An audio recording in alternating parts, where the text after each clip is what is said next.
Everyone, எஸ்டெட் 2026 இன்று நடைபெற்ற இந்த கொஸ்டின் பேப்பருக்கு மேத்தமெட்டிக்ஸில் கேட்கப்பட்ட கேள்விகள் அனைத்திற்குமே விடை காணப் போகிறோம்.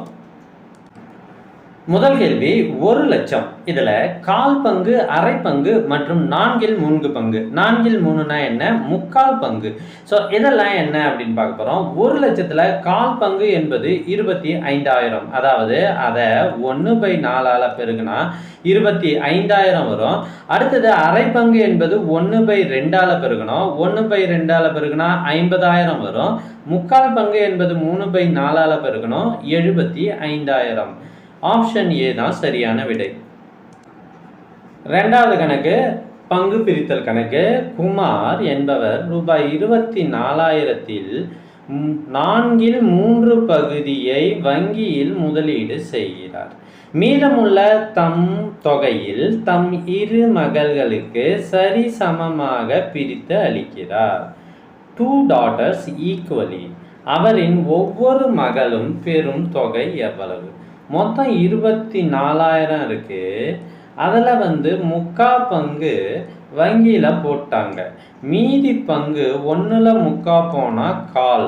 இந்த கால் பங்கை 2 பேருக்கும் பிரித்து தராங்க. அப்போ 24,000ல் கால் பங்கு கண்டுபிடிச்சோம் அப்படின்னா காலால் 1/4 பெருக்கணும். 1 நாள் 4, 6 நாள் 24, 6,000. ஸோ மீதி எவ்வளோ இருக்கும்? அவர்கிட்ட 6,000 ரூபாய் இருக்குது. அதை 2 மகள்களுக்கு தருகிறார் அப்படின்னா ஒவ்வொருவருக்கும் 3,000 ரூபாய் கிடைக்கும். ஆப்ஷன் பி தான் சரியான விடை. 93வது கேள்வி. கீழ்காணும் அமைப்பில் அடுத்து வருவது என்ன? இந்த அமைப்பை அப்படியே நல்லா பார்த்துக்குங்க. இதில் அடுத்து என்ன வருதுன்னு பார்ப்போம். ஏ ஃபர்ஸ்ட் லெட்டர் மட்டும் சொல்கிறேன். அடுத்தது BCDE 5வது எழுத்து, அதாவது 4 எழுத்துக்களுக்கு அடுத்த எழுத்து. அடுத்த 4 எழுத்துக்களுக்கு அடுத்த எழுத்து I. அதுக்கு அடுத்து 4 தள்ளினீங்கன்னா M. அப்புறம் NOPQ. முதல்ல என்ன வரும்? Q வரும். அடுத்தது D இருக்கு. C ஒரு லெட்டர் குறையுது. BA. ஏவுக்கு முன்னாடி அப்படின்னா நம்ம இசட் அப்படின்னு வச்சுக்கலாம். ஓகேவா? இப்போ பாருங்க ABCD. ஏவுக்கு முன்னாடினா இசட். அடுத்தது C. அதுக்கு அடுத்து 4வது எழுத்து G. 4வது எழுத்து K. அதுக்கு அடுத்தது 4வது எழுத்து O. PQRS. அதுக்கு அடுத்தது Sன்னு வரணும். அதே போல் ED 1 குறையுது, C 1 குறையுது, B 1 குறையுது. அடுத்து A வரணும். QZSAன்னு இருந்திருந்தா ஆன்சர் சரி. ஸோ இங்கே இந்த ஆப்ஷன் எதுவுமே இல்லை. அதனால இந்த ஆப்ஷனில் பிழை இருக்கலாம். அடுத்து 94வது கேள்வியும் பாருங்க. இதுலையும் நமக்கு வரிசை கொடுத்துருக்காங்க, வரிசை ஜோடிகள் கொடுத்துருக்காங்க. இதையும் நாம் மேப்பிங் பண்ணி பார்த்துட்டோம். ஸோ இதுலையும் சரியான ஆப்ஷன் எதுவும் இல்லை. இந்த 2 கேள்வியிலுமே பிழை இருக்கு. அடுத்த கேள்வி 95. ஓர் எண்ணுடன் 3ஐ கூட்டுக. அந்த எண்ணை நாம் எக்ஸ்ன்னு வச்சுக்குவோம். அது கூட என்னத்தை கூட்டணும்? 3ஐ கூட்டுக. பிறகு 7ஆல் பெருக்கவும். வந்த ஆன்சர் என்ன பண்ணணும்? 7ஆல் பெருக்கணும். அதுக்கப்புறம் அதிலிருந்து 13ஐ கழிக்கவும், -13. அதனை 5ஆல் வகுத்தால் நமக்கு 24 கிடைக்கிறது. இப்போ அந்த எண்ணை எக்ஸை நாம் கண்டுபிடிக்கணும். இது இப்படி போனால் குறுக்கு பெருக்கல் மூலமாக பெருக்கல் ஆகுது 120. இந்த -13 அந்த பக்கம் போனால் +13 ஆகுது 133. இந்த 7 இந்த பக்கம் வந்தால் டிவிஷன் ஆகுது /7. ஒரே 7 மீதி 6 63 வருது. 9 63. அப்போ x = 19. இந்த +3 இந்த பக்கம் வந்தால் -3 16. ஆப்ஷன் டி தான் சரியான விடை. 96வது கேள்வி. ஒரு புத்தகம் 160க்கு வாங்கப்பட்டு 10% நஷ்டத்தில் விற்றால் அதன் விற்பனை விலை என்ன? 160 ரூபாயில் முதல்ல 10% கண்டுபிடிக்கிறோம். அது 16 ரூபாய். அது நஷ்டமாயிடுச்சு. நம்ம மைனஸ் பண்ணுறோம். 144 ரூபாய் வருது. ஆப்ஷன் சி தான் சரியான விடை. அடுத்த கேள்வி, 1 கிலோமீட்டர் என்பது 1000 மீட்டர். ஓகேங்களா?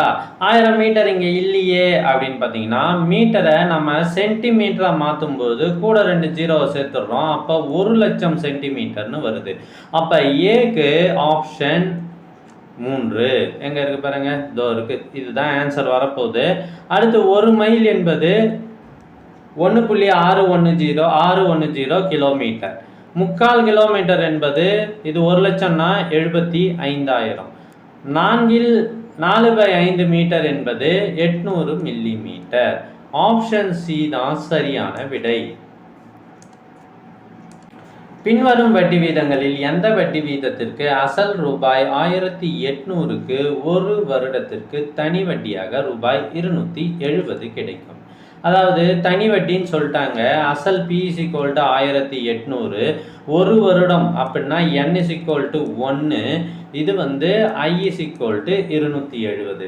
ஃபார்முலா நமக்கு தெரியும். I = PNR/100 which is equal to 270 is equal to P என்பது 1800 into N என்பது 1, R என்பது கண்டுபிடிக்க போகிறோம் /100. ஓகேவா? இப்போ இந்த ஒரு ஜீரோவும் இந்த ஒரு ஜீரோவும் கேன்சல் ஆயிடுச்சா? இந்த ஒரு ஜீரோவும் இந்த ஒரு ஜீரோ கேன்சல் ஆயிடுச்சா? 2 9 18 3 9 27. இப்போ குறுக்கு பெருக்கல் மூலமாக இது பாருங்க, 4 2 I2 10 அடிச்சிட்டோம். இப்போ R மட்டும்தான் இருக்குது. இந்த 3யும் 5யும் பெருக்குனா 15%. ஆப்ஷன் டி தான் சரியான விடை. 99வது கேள்வி, கூற்று 1, விகிதத்திற்கு அலகு இல்லை. இது சரி. விகிதத்தின் உறுப்புகளின் வரிசையை மாற்ற முடியாது. ரேஷியோவில் உறுப்புகளின் வரிசையை மாற்ற முடியாது. இதுவும் சரி. அப்போ விடை ஆப்ஷன் ஏ. கூற்று 1 மற்றும் கூற்று 2ம் சரியானவை. அடுத்த கேள்வி பார்க்கறதுக்கு முன்னாடி எங்ககிட்ட பேப்பர் 1 மற்றும் பேப்பர் 2க்கு இதுக்கு முன்னாடி நடந்த ப்ரீவியஸ் இயர் ஒரிஜினல் கொஷின் பேப்பர்ஸ்லாம் இருக்குது. இந்த கொஷின் பேப்பர்ஸ் PDF உங்களுக்கு வாட்ஸ்அப்பில் வேண்டுமெனில் ஸ்க்ரீனில் தெரிகிற இந்த நம்பரை காண்டாக்ட் பண்ணுங்கள். ஸோ நம்பரை நோட் பண்ணிக்கோங்க. இது ஆன்சரோடு இருக்குது. இதில் Tamil, English, maths, science, social, psychology எல்லா சப்ஜெக்ட்டுமே இருக்குது.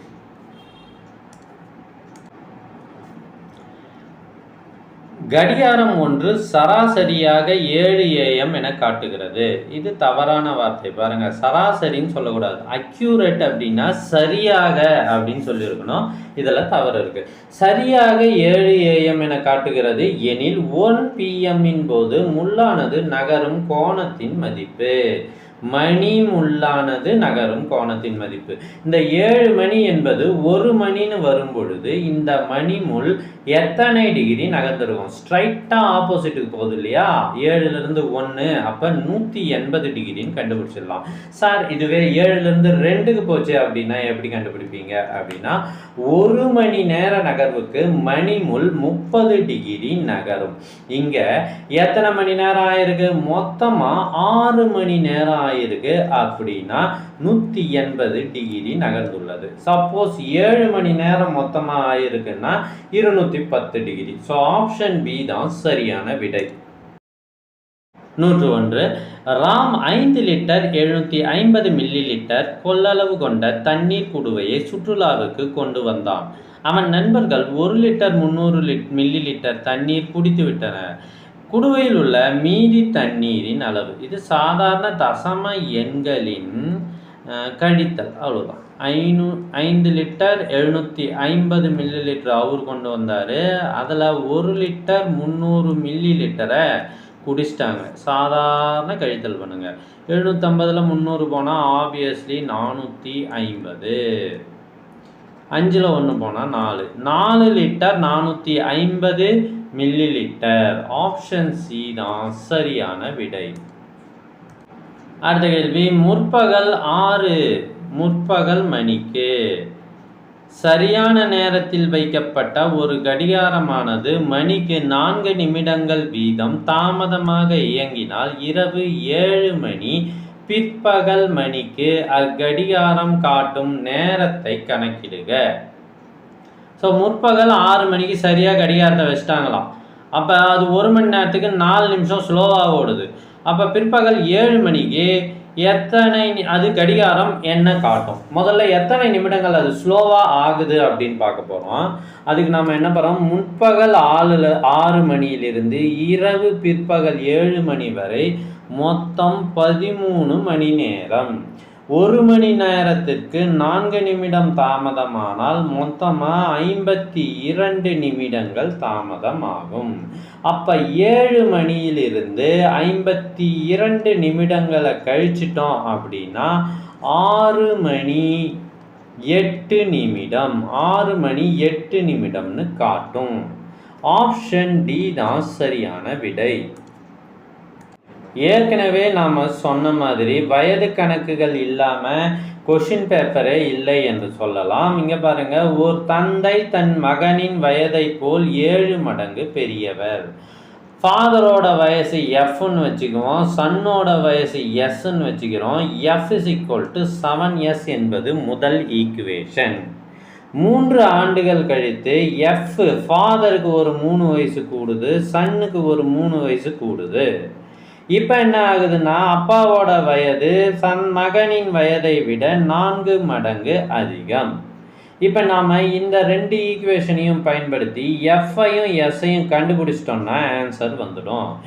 எஃப்க்கு பதிலாக 7sன்னு சப்ஸ்டியூட் பண்ணுறேன். 7s + 3 இஸ் ஈக்குவல் டு, இதை உள்ள பெருக்கிறேன், 4s + 12. ஸோ இந்த 4s இப்படி வந்தால் மைனஸ் ஆகுது, 3s. இந்த 3 அந்த பக்கம் போனால் மைனஸ் ஆகுது, 9. So S is equal to 3. மகனின் தற்போதைய வயது 3. இப்போ என்ன கேட்குறாங்க, தற்போதைய வயது தான் கேட்குறாங்க. அப்போ ஃபாதரோட வயது 3 7ஆல் பெருக்குனா 21. ஸோ 3,21 என்பது தான் சரியான விடை. ஆப்ஷன் பி தான் சரி. ஒரு கனசதுரத்தின் மொத்த மூலைவிட்டங்கள் எத்தனை அப்படின்னு கேட்குறாங்க. ஸோ மூலைவிட்டம் என்பது ஒரு முனையையும் அதுக்கு எதிர்முனையையும் இணைக்கும் கோடு. ஸோ இது மாதிரி முனைகளை இணைப்பதால் ஏற்படும் மூலைவிட்டங்கள் 4 மற்றும் பக்கங்களை எதிரெதிர் பக்கங்களை இணைப்பதால் ஏற்படும் மூலைவிட்டங்கள் 12, மொத்தம் 16. மொத்தம்னு இன்றைய வார்த்தை வரத்தால் இங்கே 16 சரியான விடை. அடுத்து 105வது கேள்வி. ஒரு குறிப்பிட்ட ஆண்டில் 3 முழு வாரங்களை தவிர்த்து கூடுதலாக திங்கள் மற்றும் செவ்வாய் வருகிறது அப்படின்னா அந்த வருடத்தின் முதல் நாள் என்ன? கவனிங்க, 365 நாள் ஒரு வருடத்தில் இருக்குது அப்படின்னு வச்சுக்கிட்டோம்னா ஒரு வாரத்துக்கு 7 நாள், மொத்தம் 52 வாரங்கள் வரும். மீதி ஒரு நாள் வரும். ஓகேங்களா?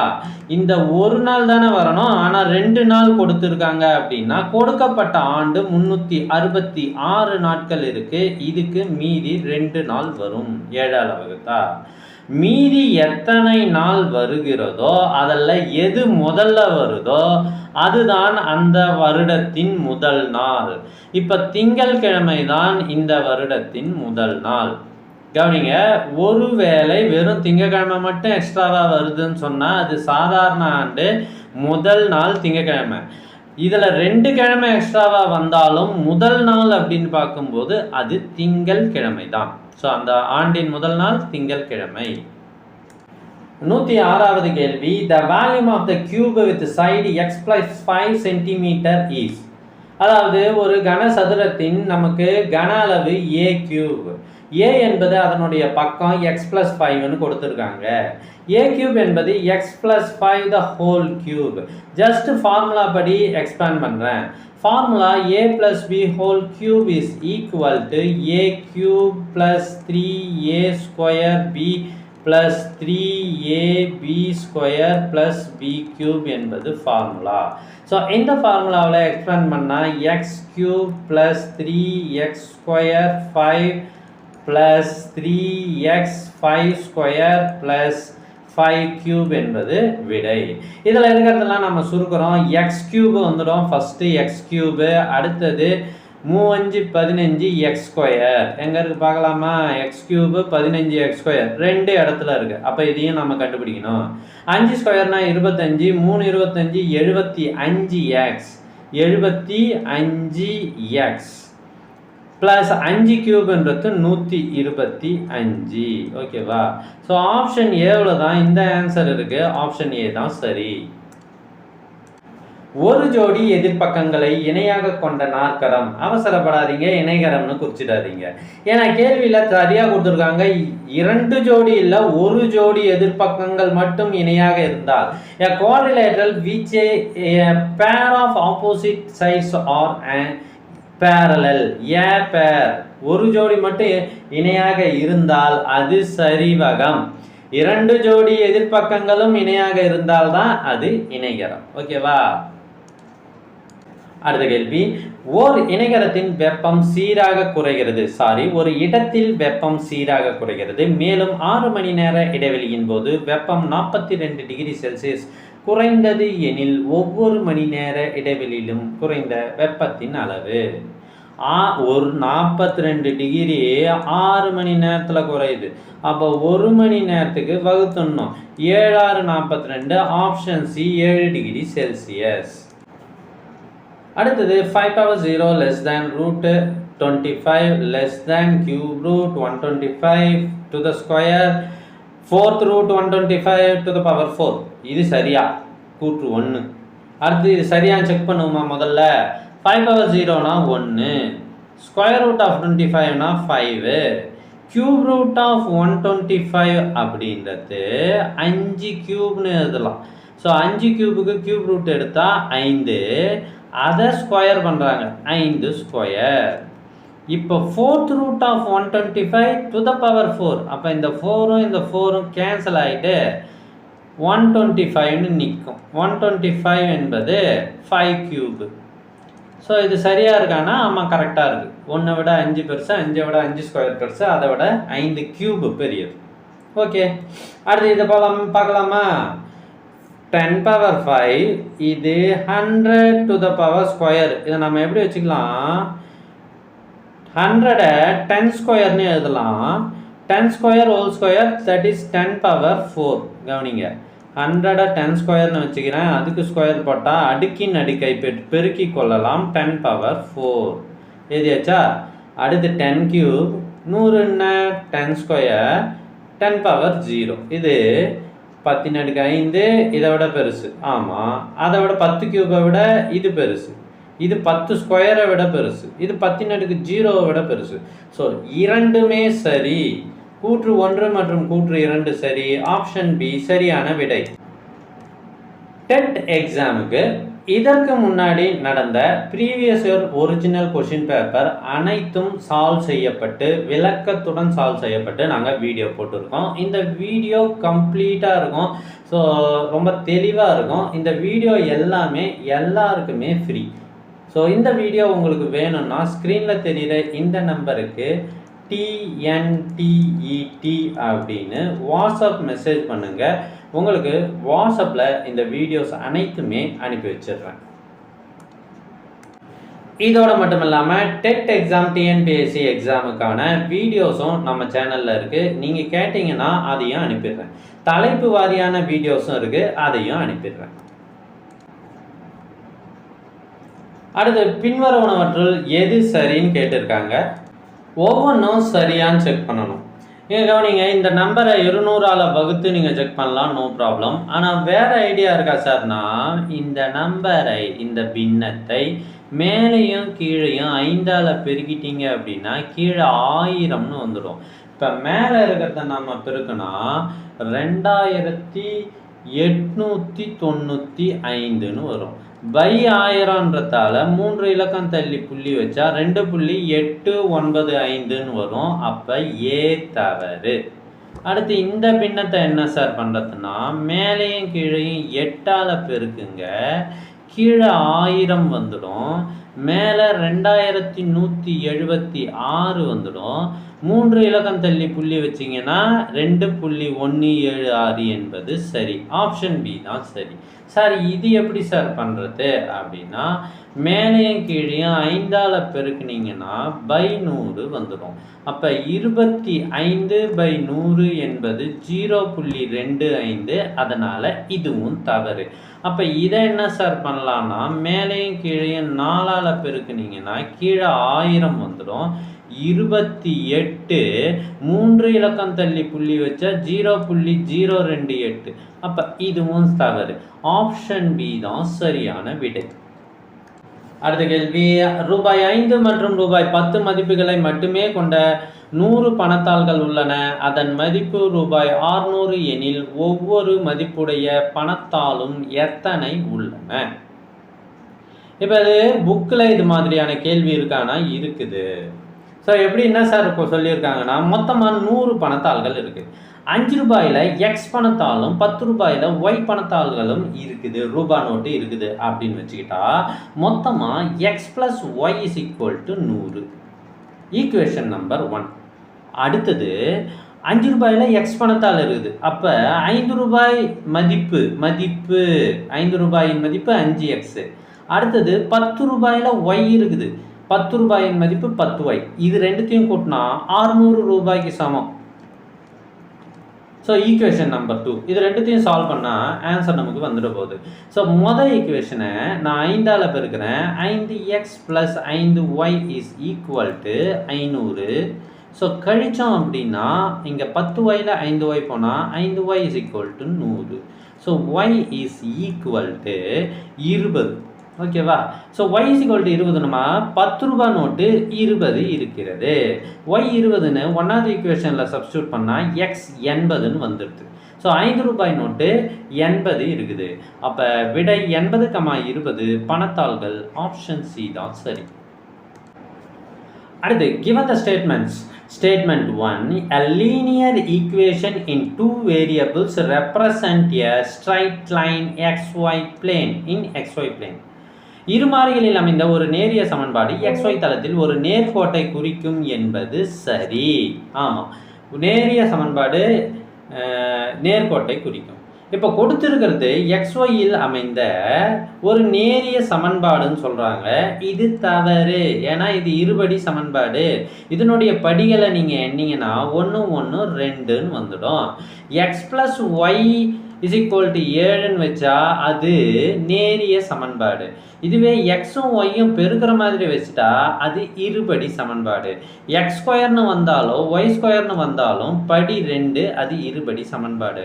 கூற்று சரி, கூற்று 2 தவறு. கூற்று 1 சரி, கூற்று 2 தவறு. ஆப்ஷன் சி தான் சரியான விடை. அடுத்து, தவறான கூற்றை கண்டுபிடிக்க. 0 ஒரு இரட்டை எண் என்பது சரி. 6 எண் ஒரு செவ்விய எண். செவ்விய எண்ணா என்ன சார்? 6ன் காரணிகளை நாம் எழுதுகிறோம். 1, 2, 3 என்பது 6ன் காரணிகள். இது எல்லாத்தையும் கூட்டி பார்த்தீங்கன்னா 6 வருது. 6ன் காரணிகளின் கூடுதல் 6 அப்படின்னா இது செவ்விய எண். 6 என்பது செவ்விய எண் ஞாபகம் வச்சுக்கோங்க. அப்போ இதுவும் சரி. 1 முதல் 100 வரையிலான எண் தொகுதியில் மொத்தம் 25 பகா எண்கள் உள்ளன என்பது சரி. 1 ஆனது பகு எண் அல்லது பகா எண் ஆகும் அப்படின்னு சொன்னா அது தவறு.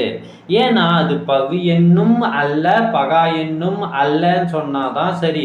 அது பகு எண்ணாவும் வச்சுக்கலாம் பகா எண்ணாவும் வச்சுக்கலாம் அப்படின்னு சொன்னா அது தவறு. ஆப்ஷன் டி தான் சரியான விடை.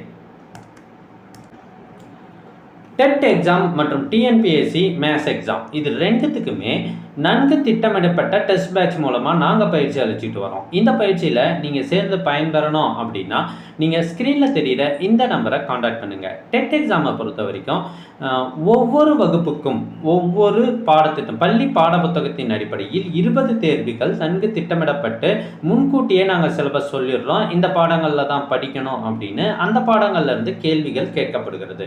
இது 6ஆம் வகுப்பு முதல் 10ஆம் வகுப்பு வரை உள்ள சிலபஸை கம்ப்ளீட்டாக கவர் பண்ணியிருக்கோம். அது மட்டும் இல்லாமல் 3 முழு தேர்வுகள் நாங்கள் நடத்துகிறோம். இந்த எக்ஸாமில் பயன்பெறணும் அப்படின்னா ஸ்க்ரீனில் தெரியுற இந்த நம்பருக்கு காண்டாக்ட் பண்ணுங்கள். லக்ஷ்மிக்கு ஒவ்வொரு நாளும் 750 மில்லி லிட்டர் 3/4 லிட்டர் பால் தேவைப்படுது. 1 லிட்டர் பாலின் விலை 50 ரூபாய்.